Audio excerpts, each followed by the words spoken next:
Nah, kita perhatikan huruf ya ini huruf apa? Kita lihat di samping. Huruf ya termasuk salah satu huruf idgham bi gunnah. Maka cara sya ini namanya adalah mad wajib muttasil. Namun sebelum itu perhatikan dulu rumus mad tabi'i yang di kotak nomor 3. Karena di sini kami berusaha menjelaskannya itu dengan detail, kemudian juga dengan pelan-pelan untuk memudahkan Bapak Ibu Saudara semuanya dalam mempelajari ilmu tajwid.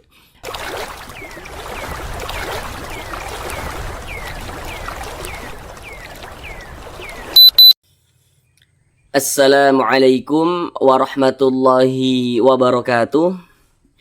Apakah Bapak Ibu Saudara semuanya masih belum lancar dalam membaca Al-Quran, masih terbata-bata dalam membaca Al-Quran, kemudian juga belum memahami ilmu tajwid? Mari belajar mengaji Al-Quran bersama kami. Akan kami jelaskan tajwidnya dengan pelan-pelan, sehingga dengan penjelasan tajwidnya yang pelan-pelan, maka insya Allah Bapak Ibu Saudara semuanya langsung dapat memahami ilmu tajwid Al-Quran dengan sangat mudah. Kemudian dengan kita memahami ilmu tajwid Al-Quran, bagi yang belum lancar insya Allah bisa secepatnya lancar dalam membaca Al-Quran. Kemudian bagi yang sudah lancar tapi belum paham ilmu tajwid, maka dengan kita mempelajari ilmu tajwid Al-Quran, maka bacaan kita akan semakin baik lagi dan indah untuk didengar. Namun sebelum itu kami doakan terlebih dahulu semoga Bapak Ibu Saudara semuanya senantiasa dalam keadaan sehat, dipermudah segala urusannya, dikabulkan segala hajatnya, dan senantiasa dilancarkan rezekinya oleh Allah Subhanahu wa ta'ala. Amin amin ya rabbal alamin. Baiklah, langsung kita mulai belajar mengaji Al-Qur'annya. Baiklah, kita kali ini belajar mengaji Al-Quran dengan penjelasan tajwidnya yang pelan-pelan, masih di surah Al-Baqarah ayat 213. Nah, karena di surah Al-Baqarah ayat 213 ini kita bagi menjadi beberapa bagian supaya durasinya itu tidak terlalu lama. Karena di sini kami berusaha menjelaskannya itu dengan detail, kemudian juga dengan pelan-pelan untuk memudahkan Bapak Ibu Saudara semuanya dalam mempelajari ilmu tajwid. Dan sekarang ini kita masuk kepada bagian yang terakhir. Jadi di bagian yang terakhir ini kita akan belajar bersama-sama dari sini, dari fahadallah sampai sini siratim mustaqim. Baiklah, di sini akan kami bacakan terlebih dahulu dengan pelan-pelan. A'udzu billahi minasy syaithanir rajim. Bismillahirrahmanirrahim. Fahadallahu alladhina amanu limakhtalafu fihi minal haqqi bi'idhnih. Wallahu yahdi man yasha'u ila siratim mustaqim. Baik, sekarang kita bahas tajwidnya dengan pelan-pelan. Namun seperti biasa ada beberapa hal yang kami sampaikan untuk memudahkan Bapak Ibu Saudara semuanya dalam memahami apa yang kami sampaikan. Nah, yang pertama, kalau nanti kami katakan huruf di belakangnya atau huruf sebelumnya, maka huruf yang berposisi sebelah kanan, berarti yang di sebelah kanan, sebelah sini ya, sebelah kanan. Nah, kalau nanti kami katakan huruf di depannya atau huruf setelahnya, maka berarti huruf yang berposisi sebelah sini, yang arahnya itu sebelah kiri, sebelah sini. Nah, baik, yang pertama di sini ada lafaz Allah. Setiap kita membaca Al-Quran, apabila berjumpa dengan lafaz Allah, maka kita perhatikan huruf di belakang lafaz Allah atau huruf sebelum lafaz Allah. Ini lafaz Allah, Mana huruf di belakangnya atau huruf sebelumnya? Nah, berarti yang sebelah kanan. Nah, berarti yang arahnya itu sebelah sini. Nah, kalau ada lafaz Allah, kita perhatikan huruf di belakang lafaz Allah yang memiliki tanda baca. Ini lafaz Allah. Nah, huruf di belakangnya yang memiliki tanda baca yang mana? Berarti yang huruf da ini. Nah, kalau ada lafaz Allah, kemudian kita perhatikan huruf di belakangnya yang memiliki tanda baca, maka tanda bacanya itu kita perhatikan. Berarti ini yang kita perhatikan ya. Kalau ada lafaz Allah, di belakang lafaz Allah itu ada huruf yang memiliki tanda baca fathah. Nah, baris satu ke atas nih disebut juga dengan tanda baca fathah atau harokat fathah. Tahu tanda baca dhammah. Tanda baca dhammah tuh seperti ini. Nah, maka lafaz Allah itu dibaca tebal. Ini lafaz Allah. Di sini yang kita temui, di sini tanda baca fathah di belakangnya. Tapi boleh berlaku juga pada tanda baca dhammah. Nah, sehingga menyebabkan lafaz Allah ini dia dibaca tebal. Makanya ini dibaca fahadallah. Jangan dibaca fahadallah. Jangan, tapi ditebalkan fahadallah seperti itu. Nah, kemudian di sini ada huruf yang bertasydid. Nah, bagaimana cara mudah membaca huruf hijaiyah yang bertasydid? Nah, karena di antara seseorang itu terbata-bata dalam membaca Al-Qur'an, di antaranya masih kebingungan membaca huruf yang bertasydid, kebingungan dalam membaca huruf yang sukun atau huruf mati. Nah, maka di sini kami akan coba bantu bagaimana cara mudah membaca huruf yang bertasydid. Nah, di sini yang kita temui contohnya adalah huruf lam. Huruf lam ini bertasydid. Sekarang coba kita tulis huruf lam itu menggunakan huruf Latin. Huruf Latin itu huruf A, B, C sampai Z itu huruf Latin tuh.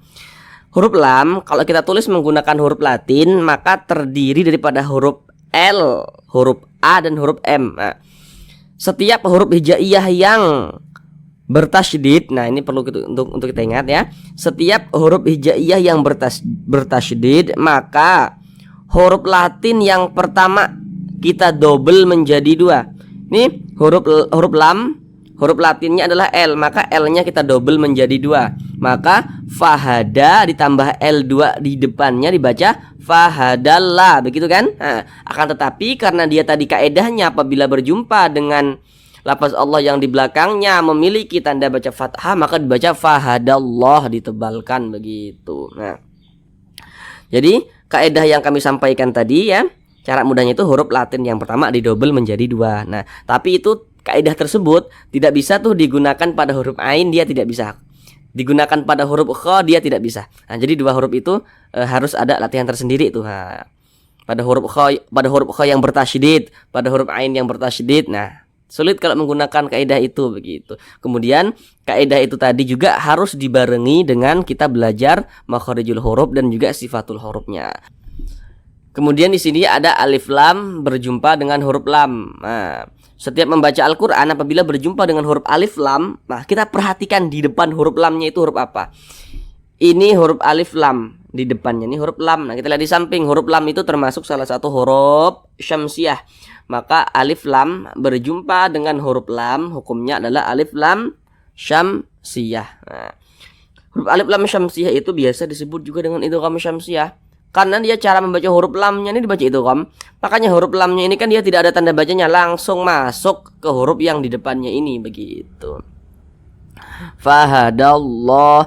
Kemudian lafaz Allah dibaca panjang, perhatikan tanda mad atau tanda panjang yang di kotak nomor 4. Kalau kita membaca Al-Qur'an apabila berjumpa dengan suatu huruf yang di atasnya memiliki tanda baca fathah berdiri atau alif kecil, maka huruf yang di atasnya memiliki tanda baca fathah berdiri, maka huruf tersebut dibaca panjang.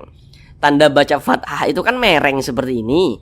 Kalau ada suatu huruf yang di atasnya memiliki tanda baca fathah tapi bentuknya tuh dia berdiri seperti ini, berbentuk alif kecil seperti ini, maka huruf yang di atasnya memiliki tanda baca fathah berdiri ya, berbentuk alif kecil seperti ini, maka huruf tersebut dibaca panjang.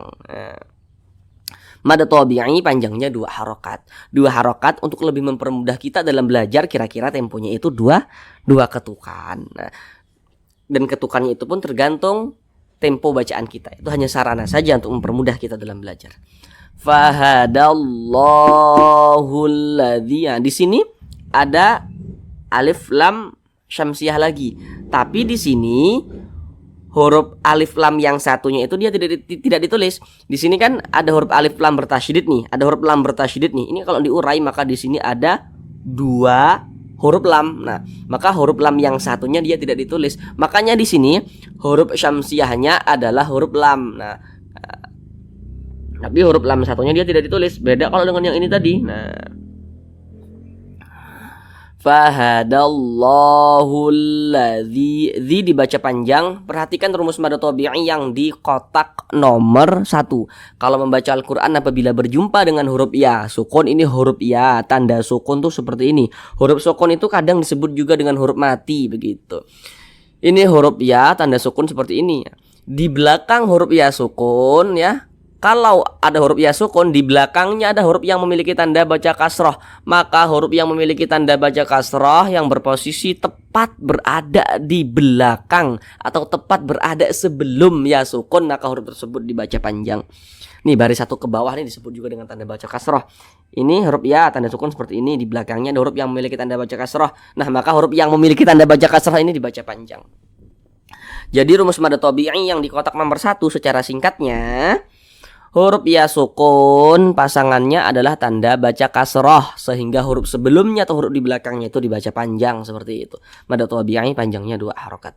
Fahadallahu alladzina, a dibaca panjang. Nah, ini adalah huruf hamzah. Loh, bukankah ini huruf alif? Jadi perlu untuk kita ingat, kalau kita membaca Al-Quran, apabila berjumpa dengan huruf alif tapi dia memiliki tanda baca atau memiliki harokat, maka itu adalah huruf hamzah. Ini huruf alif nih, tapi dia ada tanda bacanya. Ini huruf alif nih, tapi dia ada tanda bacanya nih. Nah, maka ini adalah huruf hamzah. Jadi huruf hamzah itu bisa ditulis dalam bentuk alif seperti ini, bisa juga ditulis dalam bentuk seperti ini. Nah, perhatikan lagi tanda mad yang di kotak nomor 4. Kalau membaca Al-Quran berjumpa dengan suatu huruf yang di atasnya memiliki tanda baca fathah berdiri, maka huruf tersebut dibaca panjang. Ini huruf hamzah nih, di atasnya nih ada tanda baca fathah, tapi dia bentuknya berdiri, berbentuk alif kecil seperti ini, maka huruf hamzah ini dibaca panjang. Ini namanya adalah mad badal. Jadi kalau ada huruf hamzah yang dibaca panjang ya, itu adalah mad badal. Nah, di antaranya namanya adalah mad badal. Nah, panjangnya 2 harokat. Nah, yang terpenting kita tahu ini tanda panjang seperti ini kadar panjangnya seperti ini begitu. Kalau nama-nama madnya itu belakangan juga tidak apa-apa untuk mempermudah kita dalam belajar begitu. Fahadallahu alladzina amanu. Nu dibaca panjang. Perhatikan rumus mad tabi'i yang di kotak nomor 2 yang di tengah. Kalau kita membaca Al-Quran apabila berjumpa dengan huruf waw sukun, ini huruf waw tanda sukun tuh seperti ini. Kemudian kita perhatikan huruf di belakang waw sukun tuh kita perhatikan. Kalau ada huruf waw sukun kemudian di belakangnya ada huruf yang memiliki tanda baca dhammah nih, maka huruf yang memiliki tanda baca dhammah yang berposisi tepat berada di belakang huruf waw sukun, maka huruf tersebut dibaca panjang. Nah, ini huruf waw sukun, di belakangnya huruf yang memiliki tanda baca dhammah, maka huruf tersebut dibaca panjang. Jadi secara singkatnya rumus mad tabi'i yang di kotak nomor 2 yang di tengah, huruf waw sukun pasangannya adalah tanda baca dhammah, sehingga huruf sebelumnya itu dibaca panjang begitu. Mad tabi'i panjangnya 2 harokat. Fahadallahu alladzina amanu limakhtalafu. Nah, ini huruf sukun kita baca limakhtalafu. Kemudian fu dibaca panjang. Penjelasannya sama, masih di rumus mad tabi'i yang di kotak nomor 2. Kalau membaca Al-Quran berjumpa dengan huruf waw sukun, ini huruf waw tanda sukun seperti ini. Perhatikan huruf di belakangnya. Kalau di belakangnya ada huruf yang memiliki tanda baca dhammah nih, ini tanda baca dhammah namanya nih, maka huruf yang memiliki tanda baca dhammah yang berposisi berada di belakang huruf waw sukun dibaca panjang. Mad tabi'i panjangnya 2 harokat. Nah, limakhtalafu fi, ya, fi dibaca panjang juga. Perhatikan rumus mad tabi'i yang di kotak nomor 1. Kalau membaca Al-Quran berjumpa dengan huruf ya sukun, huruf ya tanda sukun seperti ini, kita perhatikan huruf di belakangnya. Kalau di belakang huruf ya sukun ada huruf yang memiliki tanda baca kasroh, maka huruf tersebut dibaca panjang, mad tabi'i. Ya, panjangnya 2 harokat. Nah, fihi minal haqqi bi'idnih. Nah, kemudian di sini ada huruf lam sukun. Nah, bagaimana cara mudah membaca huruf yang sukun? Bagaimana cara mudah membaca huruf hijaiyah yang sukun? Nah, begitu.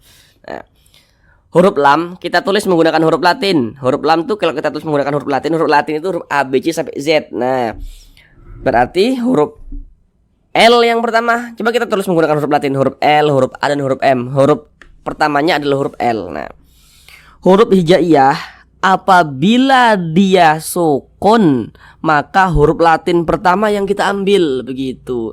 Maka huruf lam ini huruf pertamanya adalah L. Jadi kalau dia sukun menjadi L. Nah, jadi kaidahnya huruf hijaiyah apabila dia sukun, maka huruf Latin pertama yang kita ambil. Nah, tapi itu dikecualikan daripada huruf hamzah, huruf ain, dan juga huruf kha. Nah, itu tidak bisa menggunakan kaidah tadi, itu tidak bisa. Nah, jadi itu ada latihan tersendiri, tapi semuanya itu mudah kok insyaallah. Nah, kemudian sambil kita belajar kaidah yang kami sampaikan tadi ya, kita juga harus sambil belajar tentang makharijul huruf dan sifatul hurufnya begitu. Tapi kalau misalkan masih baca huruf sukun aja masih kebingungan, membaca huruf bertasydid aja masih kebingungan, ya latihan dulu memperlancar membaca huruf sukun, latihan dulu memperlancar membaca huruf yang bertasydid. Nah, kemudian baru belajar juga makharijul huruf dan sifatnya begitu. Minal haqqi biidnih. Nah, kemudian di sini ada alif lam berjumpa dengan huruf H. Kita lihat di samping, huruf H termasuk salah satu huruf qamariyah. Maka alif lam berjumpa dengan huruf H, hukumnya adalah alif lam qamariyah. Maka alif lam qamariyah itu biasa disebut juga dengan izhar qamariyah. Nah, karena cara membaca huruf lamnya ini dia dibaca jelas, terbaca dia minal. Nah, kalau huruf syamsiyah tadi, kalau alif lam syamsiyah tadi huruf lamnya dia tidak dibaca kan? Nah, melebur ya, masuk ke huruf yang di depannya. Kalau qamariyah huruf lamnya ini dia terbaca nih, minal haqqi biidnih begitu. Kemudian huruf qaf ini bertasydid. Nah, berarti huruf qaf itu huruf pertamanya adalah huruf Q, maka huruf Q-nya berarti didouble menjadi 2. Maka H ditambah Q2 di depannya dibaca haqqi begitu. Haqqi biidnih. Kemudian di sini huruf dzal ini dia sukun gitu kan. Nah, huruf dzal sekarang kita tulis coba menggunakan huruf Latin. Huruf dzal itu huruf pertamanya adalah Z. Nah, bukan kaidah bahasa Indonesia. Kalau kita mengikuti kaidah penulisan bahasa Indonesia, dia huruf pertamanya adalah D, huruf D baru huruf Z. Nah, ini ketika kita membaca gitu kan, membaca huruf hijaiyah, za, berarti huruf pertamanya adalah Z, huruf Z. Nah, berarti tadi kaidahnya huruf hijaiyah yang sukun, maka huruf Latin pertama yang kita ambil. Nah, huruf za ini kalau kita tulis menggunakan huruf Latin, maka Z kan, A baru apalagi L, zal gitu kan. Huruf pertamanya adalah Z. Maka huruf hijaiyah apabila dia sukun, maka huruf pertama yang kita ambil. Nah, maka berarti huruf zal menjadi Z. Nah, berarti I ditambah Z di depannya dibaca bi'id. Nah, bi'id begitu. Kemudian makharijul huruf zal itu keluar dari ujung lidah, dari arah punggungnya dan menempel pada ujung 2 gigi seri atas. Maka dibaca bi'id, bi'id. Nah, jangan bi'iz, jangan, tapi bi'id begitu. Nah, tapi untuk awal-awal ya supaya tidak ribet ya latihan dulu lah memperlancar membaca huruf sukunnya begitu. Nanti perlahan-lahan baru juga belajar tentang makharijul huruf dan sifatnya begitu. Supaya tidak ribet gitu. Bi'id nih. Nah, kemudian di sini ketika kita berwaqaf tepat di huruf H, maka huruf H ini kita sukunkan. Nah, bi'id nih begitu. Loh, bukankah huruf H ini dibaca panjang? Nah, ini namanya adalah mad silah qasirah. Nah, perhatikan di samping, perhatikan tanda mad atau tanda panjang yang di kotak nomor 3 itu. Nah, kalau membaca Al-Quran berjumpa dengan suatu huruf yang di bawahnya nih ada tanda baca fathah berdiri, nah, maka huruf yang di bawahnya memiliki tanda baca kasroh ya, mohon maaf, tanda baca kasroh berdiri. Maka huruf yang di bawahnya memiliki tanda baca kasroh berdiri, maka huruf tersebut dibaca panjang. Ini huruf H. Di atasnya ada tanda baca kasroh tapi di bentuknya berdiri, berbentuk alif kecil, maka huruf H ini dibaca panjang. Nah, ini namanya adalah mad silah qasirah. Akan tetapi mad silah qasirah itu ya, kalau kita berwaqaf dia tidak dibaca panjang. Ini kita berwaqaf tepat di huruf H. Huruf H ini dia memiliki mad silah qasirah. Tapi kalau kita berwaqaf tepat di huruf H, maka mad silah qasirahnya dia tidak dibaca panjang. Sehingganya ini huruf H ini kita sukunkan. Nah, karena dia tidak dibaca panjang, maka dibaca biidnih begitu. Kemudian di sini ada tanda waqaf, qaf dengan lam yang bermakna al-waqfu aula. Jadi maksudnya itu berwakaf lebih utama. Jadi kalau menemukan tanda wakaf seperti ini, maka lebih utama kita berhenti atau berwakaf tepat di tanda wakaf al-waqfu aula ini. Nah, baru kita lanjutkan lagi membacanya seperti itu. Kemudian di sini ada lafaz Allah lagi ya. Di belakang lafaz Allah ada huruf yang memiliki tanda baca fathah. Nah, tadi sudah kami jelaskan dengan detail kaidahnya di awal. Berarti lafaz Allahnya dibaca tebal, maka dibaca wallah, jangan dibaca walla, jangan, tapi ditebalkan wallah begitu. Kemudian alif lam berjumpa dengan huruf lam lagi ya, kita lihat di samping huruf lam termasuk salah satu huruf syamsiah lagi. Maka ini alif lam berjumpa dengan huruf lam, hukumnya adalah alif lam syamsiah. Wallah. Kemudian lafaz Allah dibaca panjang, perhatikan tanda mad atau tanda panjang yang di kotak nomor 4. Kalau membaca Al-Quran berjumpa dengan suatu huruf yang di atasnya memiliki tanda baca fathah berdiri, maka huruf tersebut dibaca panjang. Nah, ini di atas huruf lam ada tanda baca fathah berdiri, maka huruf lam dibaca panjang. Mad tabi'i panjangnya 2 harokat. Wallahu yahdi. Kemudian di sini huruf ha ini dia sukun. Nah, tadi kaidahnya bagaimana? Kalau huruf hijaiyah itu dia sukun, maka huruf Latin pertama yang kita ambil begitu. Huruf H kalau kita tulis menggunakan huruf Latin ya huruf H pertamanya. Maka ya ditambah H dibaca yah begitu. Nah, tapi ini H besar. Nah, bukan H pedas ya. H pedas itu yang H kecil, yang H. Ini H besar. Yahdi, jangan dibaca yahdi, jangan, tapi yahdi begitu. Kemudian dibaca panjang, perhatikan lagi rumus mad tabi'i yang di kotak nomor 1. Kalau membaca Al-Quran berjumpa dengan huruf ya sukun, ini huruf ya tanda sukun seperti ini. Perhatikan huruf di belakang ya sukun. Kalau ada huruf ya sukun, di belakangnya ada huruf yang memiliki tanda baca kasrah, maka huruf yang memiliki tanda baca kasrah yang berposisi berada di belakang huruf ya sukun dibaca panjang. Mad tabi'i panjangnya 2 harokat. Wallahu yahdi may yasha. Nah, kemudian di sini huruf nun ini dia sukun. Nah, huruf nun sukun berarti menjadi huruf n kan. Nah, maka ma ditambah n dibaca man. Akan tetapi karena di sini huruf nun sukunnya berjumpa dengan huruf yang bertasydid nih, maka tidak dibaca man tapi dibaca mai begitu. Ini nun sukun berjumpa dengan huruf ya. Namun sebelum itu perhatikan dulu di samping. Kalau kita membaca Al-Qur'an apabila berjumpa dengan huruf nun sukun, setiap membaca Al-Qur'an berjumpa dengan huruf nun sukun atau berjumpa dengan salah satu tanda baca tanwin. Tanda baca tanwin itu ada 3. Yang nomor 1 itu namanya fathatain ya, atau tanwin fathah. Yang nomor 2 itu namanya kasroh tain ya, atau kasroh tanwin. Dan yang nomor 3 itu namanya dhammah tain. Pokoknya kalau kita membaca Al-Quran apabila berjumpa dengan huruf nun sukun atau berjumpa dengan salah satu tanda baca tanwin, maka kita perhatikan huruf di depannya, maka terjadilah suatu hukum tajwid. Nah, ini nun sukun berjumpa dengan huruf ya. Nah, kita perhatikan huruf ya ini huruf apa? Kita lihat di samping. Huruf ya termasuk salah satu huruf idgham bi gunnah. Maka cara membacanya itu dengan cara memasukkan kemudian disertai dengan gunnah, disertai dengan dengungan. Apanya yang dimasukkan? Nah, jadi nun sukunnya ini dimasukkan ke huruf ya. Jadi dibaca mai, tidak dibaca man. Kemudian digunnahkan. Jadi suaranya itu kita tahan, kita panjangkan sejenak.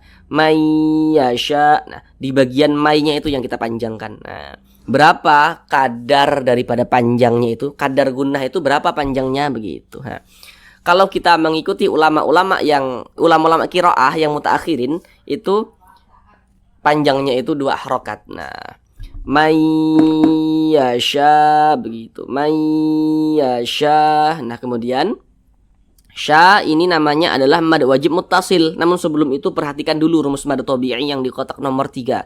Kalau membaca Al-Quran apabila berjumpa dengan huruf alif nih, kita perhatikan huruf di belakangnya. Kalau huruf yang berposisi tepat berada di belakang huruf alif, apabila dia memiliki tanda baca fathah, maka huruf tersebut dibaca panjang. Ini huruf shin ini dibaca panjang nih, sebab dia memiliki tanda baca fathah nih. Dan berposisi tepat berada di belakang huruf alif. Nah, kemudian mad tabi'inya nih berjumpa dengan huruf hamzah tapi dalam satu kalimat atau dalam satu kata, maka namanya berubah menjadi mad wajib muttasil, panjangnya itu 5 harokat, 4 hingga 5 harokat, boleh 4 harokat, boleh 5 harokat begitu. May yasha'u ila, la dibaca panjang, perhatikan tanda mad atau tanda panjang yang di kotak nomor 4. Kalau membaca Al-Qur'an kemudian berjumpa dengan suatu huruf yang di atasnya memiliki tanda baca fathah berdiri, maka huruf tersebut dibaca panjang. Ini huruf lam, di atasnya ada tanda baca fathah berdiri, maka huruf lam ini dibaca panjang. Mad tabi'i ila sirah. Kemudian huruf ra, di sini yang pertama huruf ra yang memiliki tanda baca fathah, maka huruf ra dibaca tebal, dibaca tabkhim, sehingga ketika kita mengucapkannya pangkal lisan kita itu naik terangkat ke atas. Nah, ra dibaca panjang, ini ra dibaca panjang, ini namanya mad tabi'i. Perhatikan lagi rumus mad tabi'i yang di kotak nomor 3. Kalau membaca Al-Qur'an apabila berjumpa dengan huruf alif, ini huruf alif nih. Nah, perhatikan huruf di belakangnya. Kalau ada huruf alif di belakangnya sini ada huruf yang memiliki tanda baca fathah, maka huruf yang memiliki tanda baca fathah yang berposisi tepat berada di belakang huruf alif, maka huruf tersebut dibaca panjang. Nah, makanya ra ini dibaca panjang sebab dia memiliki tanda baca fathah nih, posisinya berada di belakang huruf alif. Ini huruf alif, di belakangnya huruf yang memiliki tanda baca fathah. Nah, jadi secara singkatnya rumus mad tabi'i yang di kotak nomor 3, huruf alif itu pasangannya adalah tanda baca fathah, sehingga huruf sebelumnya atau huruf di belakangnya itu dibaca panjang begitu. Mad tabi'i. Nah, panjangnya 2 harokat. Kemudian di sini tanwin berjumpa dengan huruf mim. Nah, kita lihat di samping. Nah, tadi di awal sudah diingatkan setiap membaca Al-Qur'an berjumpa dengan huruf nun sukun atau tanwin. Nah, perhatikan huruf di depannya, terjadilah hukum tajwid. Tanwin berjumpa dengan huruf mim. Kita lihat di samping, huruf mim termasuk salah satu huruf idgham bi gunnah lagi. Maka tanwin berjumpa dengan huruf mim, hukumnya idgham bi gunnah. Maka cara membacanya dengan cara memasukkan kemudian disertai dengungan. Apanya dimasukkan? Nah, bunyi tanwinnya ini kita baca tim, jangan dibaca tin, jangan, tapi dimasukkan menjadi m. Tim, nah begitu, didengungkan, tim, nah begitu. Didengungkan, suaranya itu kita tahan, kita panjangkan sejenak. Shiratim mustaqim, seperti itu. Ini huruf sin, dia ini sukun, berarti huruf sin sukun menjadi s, mu ditambah s dibaca mus begitu. Mustaqim, qim ini namanya adalah mad arid li sukun. Namun sebelum itu perhatikan terlebih dahulu rumus mad tabi'i yang di kotak nomor 1. Kalau membaca Al-Qur'an apabila berjumpa dengan huruf ya sukun, huruf ya tanda sukun itu seperti ini. Perhatikan huruf di belakangnya. Kalau ada huruf ya sukun di belakangnya ada huruf yang memiliki tanda baca kasrah, maka huruf tersebut dibaca panjang. Nah, kemudian ini mad tabi'inya nih berjumpa nih dengan huruf mim nih. Nah, huruf yang disukunkan atau huruf yang dimatikan, maka namanya berubah menjadi mad arid li sukun. Panjangnya boleh 2 harokat, boleh 4 harokat hingga 6 harokat. Yang terpenting konsisten dalam sekali bacaan. Mana huruf yang disukunkan? Huruf mim. Kenapa huruf mim disukunkan? Nah, jadi kalau kita membaca Al-Qur'an apabila berjumpa dengan suatu huruf ya, kemudian kita berwakaf di huruf tersebut, berwakaf atau berhenti di huruf tersebut, kemudian huruf tersebut tidak dibaca panjang, makanya huruf tersebut harus kita sukunkan. Ini kita berwakaf atau berhenti tepat di huruf mim. Huruf mim tidak dibaca panjang, makanya kita sukunkan atau kita matikan begitu. Sehingga dibaca mustaqim, tidak dibaca mustaqimin, tidak, tapi dibaca mustaqim. Nah, begitu. Ini sama lah dengan huruf ain tadi. Huruf ain tadi walaupun ada tanda panjangnya mad silah qasirah, tapi mad silah qasirah itu kan kalau dia berwaqaf tepat di mad silah qasirah, maka mad silah qasirahnya itu tidak dibaca panjang, makanya huruf ha ini tetap disukunkan karena dia tidak dibaca panjang begitu. Baik, cukup sekian pembelajaran kita pada kali ini. Semoga apa yang kita pelajari supaya tidak lupa, maka konsistenlah dalam membuka Al-Qur'an. Nah, sempatkan waktu dalam sehari semalam untuk membuka Al-Qur'an ya. Jangan sampai Al-Qur'an di rumah kita itu kita abaikan. Jangan sampai Al-Qur'an di rumah kita itu sampai berdebu, tidak pernah mengaji, jangan sampai. Terima kasih. Assalamualaikum warahmatullahi wabarakatuh.